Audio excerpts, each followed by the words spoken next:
On reçoit parfois par Internet des messages étonnants. Une fois, c'est pour annoncer que l'on a gagné à la loterie Bill Gates, qui n'existe pas.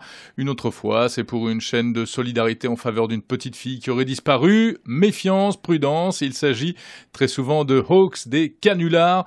Et les hoax, Yasmina Lecomte, c'est aussi vieux qu'Internet lui-même.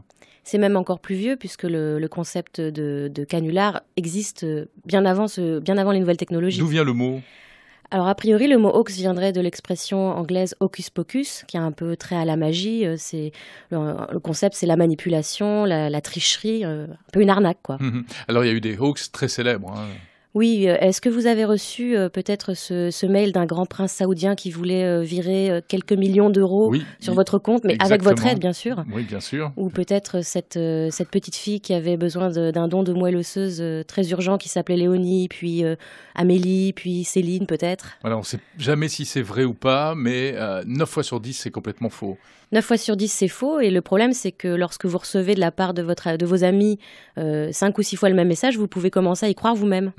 En fait, c'est tout le principe des légendes urbaines, hein, mais appliquées à Internet. On voit que ça ne s'arrête pas. Dernièrement, l'apogée du hoax a sans doute été atteint avec l'application Gossip, qui permet de diffuser de fausses rumeurs. Et puis, il y a aussi ce qu'on appelle les fakes.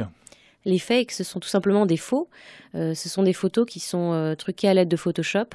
Oui, alors par exemple, on se souvient, après le 11 septembre, de la photo de ce jeune homme en haut du World Trade Center avec un avion qui semblait venir vers lui. Évidemment, c'était un trucage.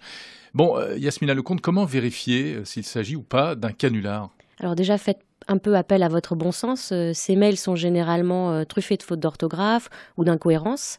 Si c'est trop beau pour être vrai, si on vous promet 10 bouteilles de champagne, si vous relayez le message, posez-vous des questions. Et puis, il y a quand même une source d'information très fiable dans le domaine qui s'appelle Hoaxbuster. C'est un site français qui décode de façon circonstanciée avec des preuves. La plupart des canulars du moment est passé. Donc, dès qu'on a un doute, on va voir sur Hoaxbuster et surtout, ne pas relayer des infos un peu bizarres.